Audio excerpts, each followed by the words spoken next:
Welcome to Graceful Healing, a podcast to get straight talk about healing and living again. My name is Maureen Lake. I'm a holistic health coach, speaker, author, and thyroid disease fighter. Each week, I'll be bringing you graceful conversations to inspire you to seek new ways to hit the reset button to catapult your health and vitality to new levels.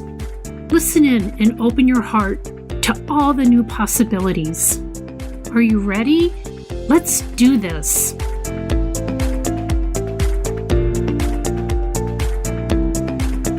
Kelli Reese is such an amazing woman. I first met Kelli when we were both at the Author's Castle, having published our first book together in a cohort with Angela Lauria. And as luck would have it, I was able to work with her one-on-one almost 2 summers ago. Words cannot begin to express the journey she took me on, starting with reading my Akashic records and helping me heal from some things I was holding on to for far too long. And I didn't even realize it. Kelli works with women in so many ways. She has an amazing retreat this year in Tulum, working with others on the sacred soul journey. She also works with women who feel stuck in their relationships. She helps them find answers to many questions that lay hidden for so many of us. Her Clear Heart program has helped many find a new path to happiness. Listen to my dear friend Kelli as she shares her journey starting 17 years ago to today. I'm telling you, it's powerful. You don't want to miss it. Hello, everybody. Today I have the amazing Kelli Reese on my show today. And I have to tell you, full disclosure, I worked with her about 1.5 years ago when she was doing a lot of work with Akashic records. And her program literally changed the trajectory of my life, and I am not exaggerating. I was able to look at my past, deal with it, and move forward with my life in a whole new way. So I'm so excited to share Kelli with you because I'm telling you, this is one amazing, powerful woman. So welcome, Kelli. I'm so happy to have you. Oh, what an introduction. Thank you, Maureen. I'm so excited to be here. Oh, good. So I can't wait for people to hear about your personal story and the amazing journey it's taken you on to where you are today. Like if you could help us connect the dots and figure that out, that would be amazing. Yes. I'm not sure where to start because it actually encompasses so much. Like my past has really led me to where I am today. Mm-hmm. I think the most profound thing that's happened so far in my journey is that I have got clear on what it is I wanted for myself. And that led to a bunch of different actions mm-hmm. that I was required to take in order to get where I wanted to be. The first was I walked away from a 17-year career where I was running, at the end of that career, I was running a $34 million organization. Wow. And I walked away from that job, a 6-figure job, and I didn't really know what I wanted to do. Like I had no clear plan.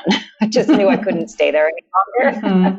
And that people know that pain. If you're in a place where you're no longer meant to be, the universe it gets to a point where it's like pounding on your door. Your soul is screaming for you to get moving. And that's so true. Mine was doing that. Yeah. And is this when you were living in New York? When I was living in California. California. Actually. Okay. Yeah. This was in 2015, so it wasn't that long ago. Oh, wow. And so I walked away from that job without a clear path ahead. I just knew that if my soul was screaming that loud for me to get the hell out, that I would have to trust where I was going to be led. And so it led me on the journey of really diving into the place that I call the void, which is this unknown abyss that, it feels like there's no roadmap. There's nothing that's showing you where to go. And there's no light in this dark tunnel. And it's, the void is that place between what was and what will be. Mm-hmm. And we can get stuck there for years. And I was not about to be stuck there for years. And I knew that the way forward was to really connect to my heart and do my best to stay out of my head. But because my head is not a good neighborhood to get lost in. Well, I can just imagine being stuck in that void, how scary that is.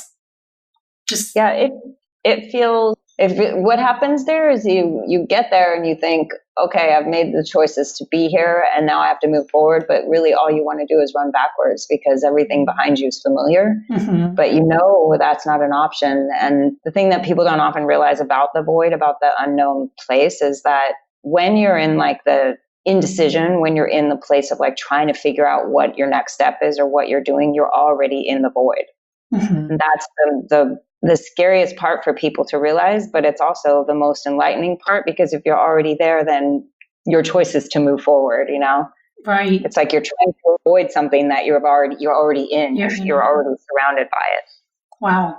So when I walked away, you know, it started that process for me of really getting back in touch with how I wanted to live my life as far as my career was concerned as well, because I was no longer in a career that aligned with my heart. And I knew that on a deeper level. I loved the work and there were things that I loved about it, but I knew that there was below the layers of like, this is okay, it's fine, it worked. Right. Below those layers, there was definitely just unsettled, something's missing kind of feeling. And I had to listen to that, you know? And so I really got in touch with my heart and I decided to align my work with the spiritual path that I'd been on for decades. And, you know, I started doing readings for people. That's really the only thing that I knew when I walked away, is that I wanted to do readings for people. That's not necessarily what every executive woman walks away to do in the world. and tell us the spiritual readings you were doing, because it's pretty fascinating. Yeah, and I still do those readings today. So I utilize the Akashic records for people that are really clarifying. And I'm telling people what their soul already knows, but important things that help you have validation and clarity on your path. It's, you know, what you're doing in this lifetime, what you're doing in between lifetimes, what your soul message is, your soul purpose, your life lessons, what are your soul gifts, and how to utilize those soul gifts in this lifetime. It's information that people maybe haven't considered on their path. And so I love it. And the Akashic records are, for people that don't know, the Akashic records, it's an energetic place, and it holds all this, it stores this information about our soul's journey, our path throughout its entire existence. There's a lot of other information in the Akashic records. That's the place that I access to do past life healing and to do the readings for people. And I know personally that's what you did with me, and it was so life-changing and just helped me understand not only things about myself, but things about other people in my life. You can't even formulate and put it into words. At least I can't, because it was such a foreign idea for me. And then once I had the reading, and as time went on and I could understand different aspects of it, I'm telling you, it just is incredibly powerful. Yeah, that's the words. The words that I hear after the readings are validation, clarity, powerful. And, you know, sometimes people are in tears just because it hits them in their heart and their soul. Absolutely.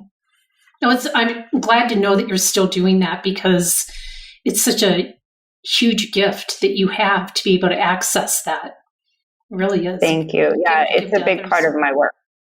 Cool. Okay, so now you started your journey. You're still in the void. What happened? I'm still in the void. Yeah. Yes. So I learned also too, I don't slow down very well. Walking away from a high stress job and deciding to do something different. But, you know, I also decided to take some time for myself too, but I don't know how to stop so well. I'm a creator. And so I was organizing my spice drawer. I was doing all these different things to keep my mind occupied. And it was like, this is not enough, you know. I did go on a life-changing trip to Tulum with two of my girlfriends. And I had no idea when one of my friends, she texted me and said, do you want to go to Tulum? And I was like, yep. But I didn't know where it was. And, you know, when I found out it was in Mexico, I was relieved, because I've been traveling to Mexico for a really long time. I'd just never gone to the Caribbean or the Yucatan area. And so I went for 8 days to Tulum, and that trip changed the trajectory of my life. And it was an incredible trip that my heart blew open in Tulum. And I knew when I was leaving Tulum that I would be back. I live in Tulum now, for people who are listening. And it was quite a journey to get back here. And So I remember clearly on the drive back to the airport, I was thinking, if there was any way I could convince my friends to stop the car and just dump me on the side of the highway, I would do it now and I'll figure it out. It was that kind of feeling like I have to be here. Wow. I was crying in the airport. And I stood at the top of the escalator before I went into security, and I just like looked back towards the direction of Tulum, because it's in Cancun is 90 miles north of Tulum, and I'm looking towards Tulum, and I was like, I will be back within the year. It took me 18 months to be back, but I had to do quite a few things before I could actually come back to Tulum with a clear understanding of what I was doing here. And so I went back. I opened a business with somebody. So I co-owned a business. I got that up and running. It was like a community market within this small town. The market was closed, or it was closed earlier. Somebody reopened it and they weren't doing a very good job of managing it and running it. And so I partnered with somebody, got it up and running, and it's still going. And eventually I sold my half of that business. And then I also wrote my first book, The Destiny Roadmap, and during the writing of that book, and that was all about what to do if you're in a soul-sucking job and you need to figure out how to walk away. And so while I'm writing that book about what it's like to be in the void for your job, I realized I was in the void for my relationship, which was really challenging, because here I am writing about like how to work your way through the void and master, that really grasp onto that unknown place and trust in it. And I was walking back into the void for my relationship, that I couldn't deny the feelings that I was having any longer about, I had just been asking myself a bunch of inconvenient questions for a number of years about my partner, my husband, and the relationship itself. It was just like, I couldn't, as I was growing on my spiritual path, I couldn't reconcile the like uncomfortable feeling or the disconnection that I felt about the relationship. It was undeniable. I still loved him, and I still do, but I wasn't sure that I was still in love with him. And I was on a spiritual path and he wasn't. And that was the biggest factor for me. And we weren't growing. So, there was this divide just kept getting bigger and bigger the more that I grew on my spiritual path. And I had to figure out for me how much that mattered. Did it matter that he was on a spiritual path? And there was a lot of factors that I went through in order to figure that out. I finished my first book, and I started that program that you ended up doing, which is now called the Connect program. And then I wrote a second book. It was called the Relationship Roadmap. So the first one was the Destiny Roadmap. And then I wrote about what it's like to be in a void for your relationship. And that was a very healing book for me and provided a lot of clarity for me as well. I wrote that book in Tulum, and that's one of the reasons that I came to Tulum, to get some clarity and understanding about all of that. I knew when I moved to Tulum, I had already had a conversation with my husband at the time, and we talked about, where our relationship was. And I told him what I felt I needed. And he truthfully and honestly and very beautifully said, I don't know if I'm fearful that I can't give that to you. And I said, maybe that's the kind of fear that you're supposed to push through. And he said, maybe, but I'm never going to do yoga with you or meditate with you. And he listed off these things, and not necessarily that he has to do those things, but those things matter dearly to me. And so we had a really profound conversation, and he said, I just want you to be happy. And I was like, I want you to be happy. And as soon as I said that, I realized like I was trying to turn him into somebody he wasn't, and that's not fair to him, Right. And so I walked away from my marriage. It was a 15-year marriage. We've been together for 17 years, and I moved to Tulum, and that was August of 2017. Wow. So I've been in Tulum since then, with lots of travels all over the world, which is another thing that I wanted to do, was travel. And so I've been traveling, and I lead sacred soul journeys for women in lots of different places. And there's one coming up here in Tulum. And those journeys are all about the journey into ourself, into our heart, and getting to know ourselves even deeper and what we want, so that we can show up in our relationships in our life as a whole person. Wow. So, yeah. I bet, well, just everything that you've talked about, I think it's so common for women that end up on a spiritual path, and their partner or their husband might not be following that path to really just grow apart. And it's hard and it's gut-wrenching to go through that. But sometimes you do just have to, I mean, who really can stay together for 40 plus years when you really stop to think about it? It's not an easy thing to do, especially when your paths go separate ways and you're just kind of living in a status quo where nothing really changes. Right.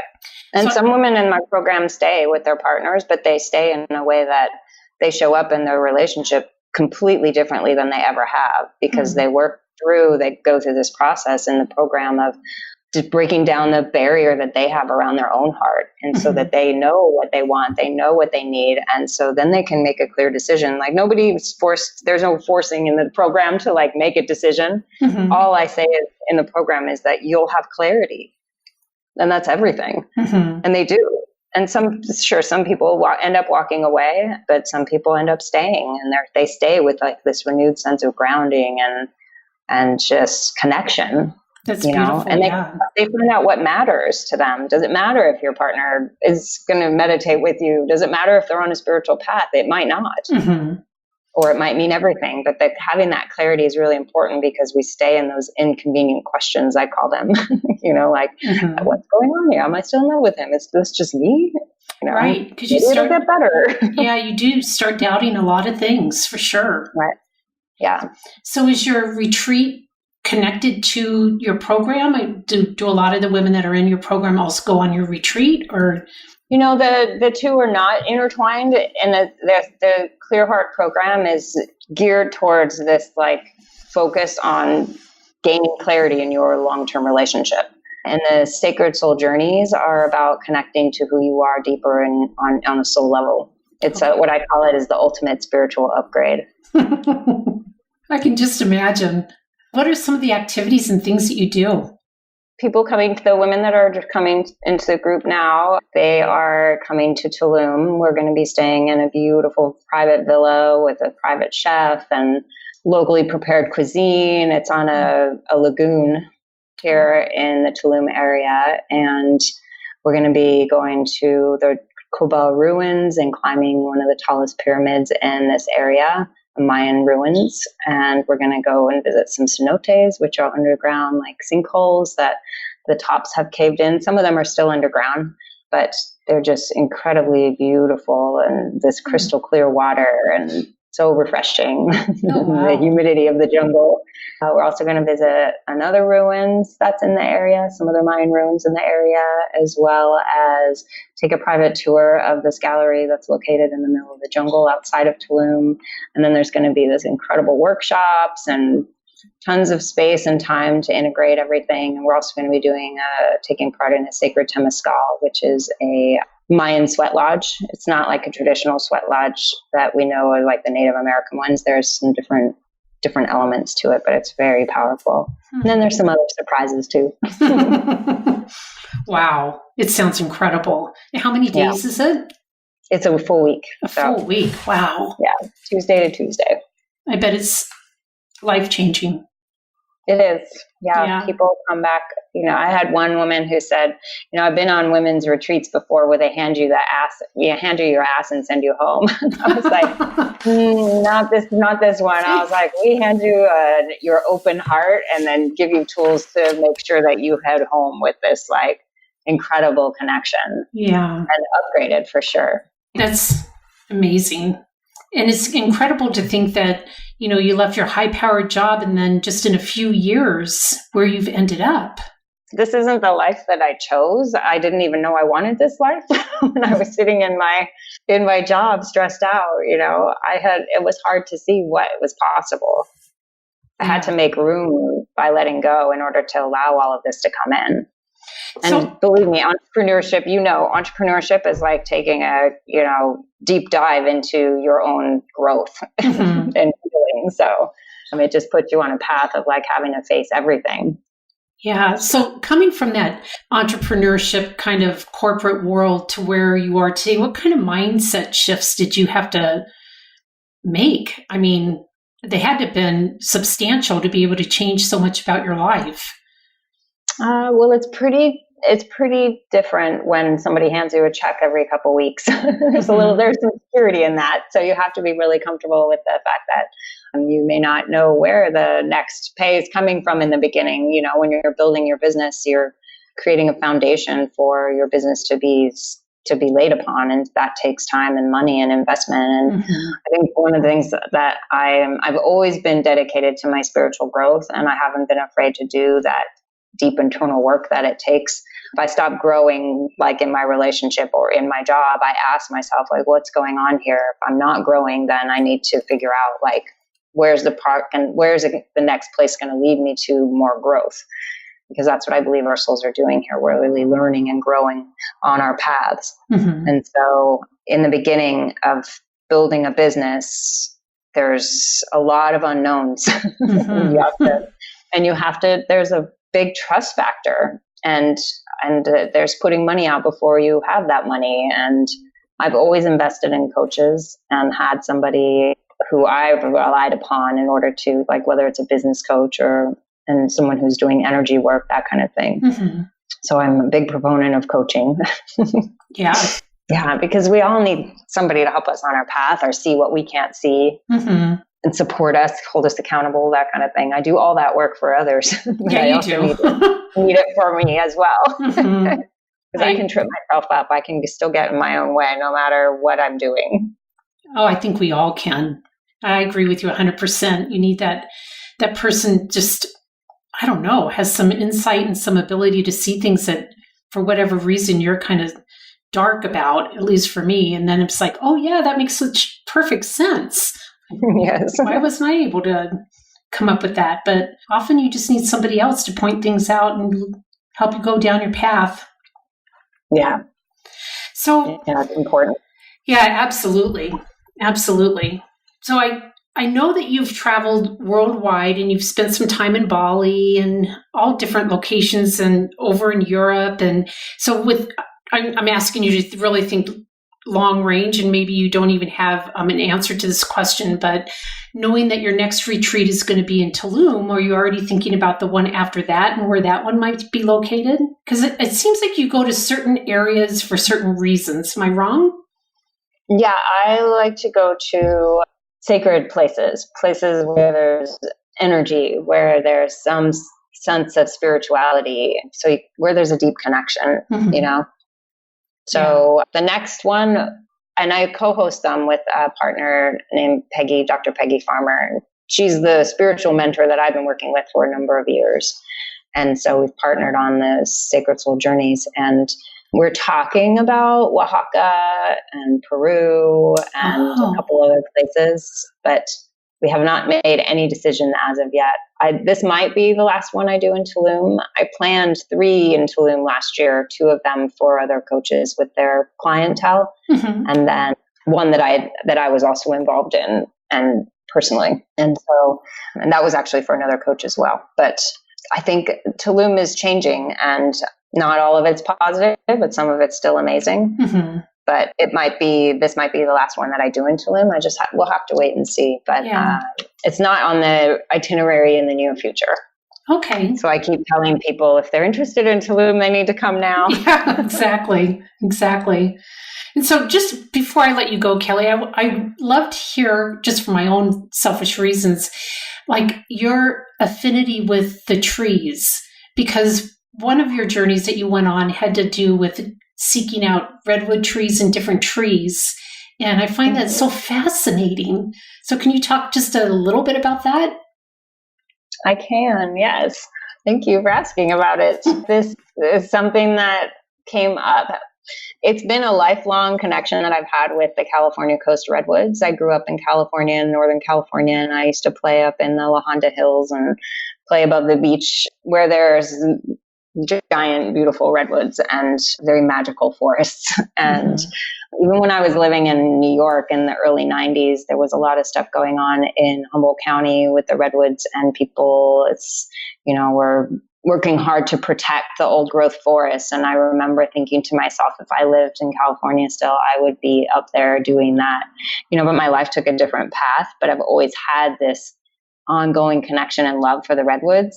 And eventually I ended up moving back to California, living in Humboldt County, so about 5 or 6 hours north of San Francisco. Mm-hmm. And that's where a number of old growth forests are still flourishing. There's only about 3% of the old growth left right now. So there isn't that much, but there's quite a few. Yeah, there's a lot of redwoods up in Northern California. And so I had ended up living in a house with my husband and in the middle of a redwood forest on 6 acres. And I knew when my foot hit that ground at that place, I knew that was going to be our house. And I turned to my husband and just said, we're going to live here. And he was like, well, maybe we should take a look at it first. I was like, you can look at it. I'll go with you, but this is our house. This is where we're going to live. And I connected immediately with the trees. And so at one point, it was like, I knew I wanted to get back to California and I knew I wanted to live amongst the redwoods. We were living in Colorado before we moved back to California, and we had moved from North Carolina to Montana to Colorado, and then Colorado, we knew when we were there that it wasn't where we were going to stay. Mm-hmm. And, my husband had said to me at the time, he said, if, I'm happy to move again, but I don't want to move after this. So you better be sure where you want to move. And I could honor that and respect it because he had followed my career and my job to a bunch of different states, and he had to reset up his business every single time. And so I said, I already know where I want to live. I either want to live next to Mount Shasta or in the redwood forest. And so he's like, well, let's go out and take a look at the area. And so we booked our tickets to go see the area. And then someone contacted me from the job I ended up taking and said, do you want to interview for a position? And I said, yes, that'd be great. And it was right in Humboldt County, and like redwood country, and the interview was the day after our flights arrived. So I was like, this is meant to be. Yeah. So I went, ended up getting that job. They helped move us out there, and then we bought a house and then moved to that house in the redwoods after that. And so it felt like I finally found a place where I was going to stay. And so I was really surprised when I can hear the redwoods and have conversations with them. I talk to otherworldly beings in the work that I do, and the redwoods are another aspect of energy that I can connect with. And so it was very clear that I was going to be leaving, and I heard very clearly it's time to go. And I was like, excuse me, where am I going? It took me a long time to get here. Yeah.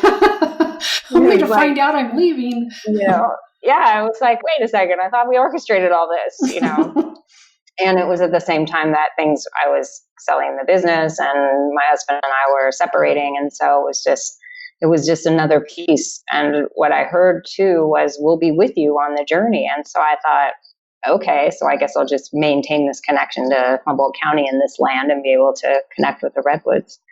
And so I moved to Tulum and then went on vacation to Kauai with friends. And when we were in Kauai, I came across this redwood forest, California coast redwoods that were up in Waimea Canyon. And it's like, what are these redwoods doing here? This is so weird. I had no idea there were redwoods in Hawaii. Mm-hmm. And perfect climate there. And then I went with business partner at the time to England the next month later. And one of the places that we planned on our trip was in southern England. There was a giant redwood forest. For heaven's sakes. Yeah. And that was at Schumacher College in Dartington. And we had stayed on this campus there. And on the campus, I walked into a gate and there was a whole redwood forest there. I was like, this is really weird. What are these redwoods doing here in England? Really?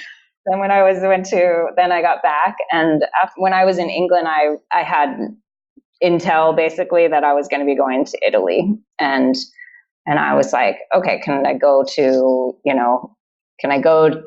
home to Tulum for a while and take a break? Because I had been in England for a couple of weeks. And when I got back, it was very clear, nope, you're going to Italy. So I booked a trip to Italy. And I didn't really know why I was going to Italy, but someone in England had shown me a place that I knew I was meant to visit as soon as I saw it. And so I was like, okay, well, I'm just going to trust, because all I kept hearing was Italy. Italy was everywhere. Wow. So I went to Italy, and I ended up working with a woman who I found on the internet. She was doing a retreat, and the retreat started like 5 hours after I arrived in Milan. And I was like, well, obviously I'm supposed to meet her. And then when I got on the call with her, she was like, where did you find my information on this retreat? Because I took it off of the internet like 2 months ago. And I was like, it came up on Google.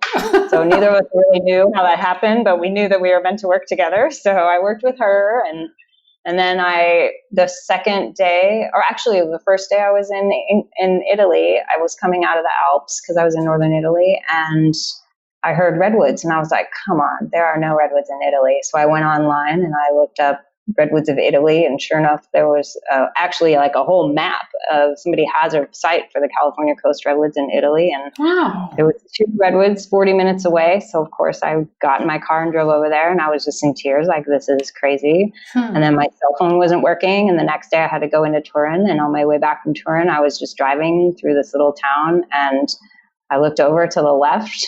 Something forced me to look over, and I see this California coast redwood just sitting there on the edge of the parking lot. And I was like, come on. Yeah. So I pulled over and I sat down at that base of that tree, and I felt amazing because I'm connecting with all these redwoods, and then I was in Italy, but I instantly started crying, and I was like, this is kind of strange. Why am I crying? I didn't have any reason to cry. And then I realized it was the tree, and I was feeling the energy of the tree. So then I started connecting on a deeper level with the trees there. And yeah, it led me on this 2,000-mile journey all over. I was there for a month. I was in Italy for a month, and I went all over and saw trees in Lake Como, Lake Maggiore, different parts of the Piemonte Valley, in Liguria, and northern Tuscany. And I had messages and connections with all of the trees, almost all of them. Wow. Yeah. And then I just went to Bali for 3 months. And on the way back, I stopped in New Zealand because there was a grove of redwoods there that I connected with. That one I knew about ahead of time. I planned it. On my way back, I'm going to go to New Zealand and visit this redwood grove. Wow. So now it's a thing. I connect with the redwoods and talk with them, and many of the groves are stressed out, and so that's what I talk to them about, and I share that information with people and help them reconnect with trees in general, because that's what, we all have this connection to nature and the forests and trees that we don't often remember. And nature is incredibly healing for us, but what people don't often understand is as healing as it is for us to be out in nature when the trees are recognized and seen for their beauty and what they bring to us, their grounding energy and their healing energy. It heals them as well. It heals the trees. Wow. A lot of the trees, especially the redwoods, people don't often recognize the tree as a living, breathing entity. That's amazing. And that's really what they want. They want to be seen. They want to, if you're taking pictures with a tree, or, it's, especially in the redwoods, they get a lot of pictures taken. Ask permission and then thank the tree. It's like acknowledge that it's a living, breathing being. Especially the redwoods are so wise. There's a lot of trees that are incredibly wise, though. I mean, especially our ancient trees, they hold a pattern and understanding for everything that's happened here on this planet. So they're pretty wise. That's just beautiful. I'm like, I don't even know what to ask after this. Because on two fronts, it's amazing that the trees have taken you on this international journey, number one. But number two, I'm like so in awe of your ability to do it.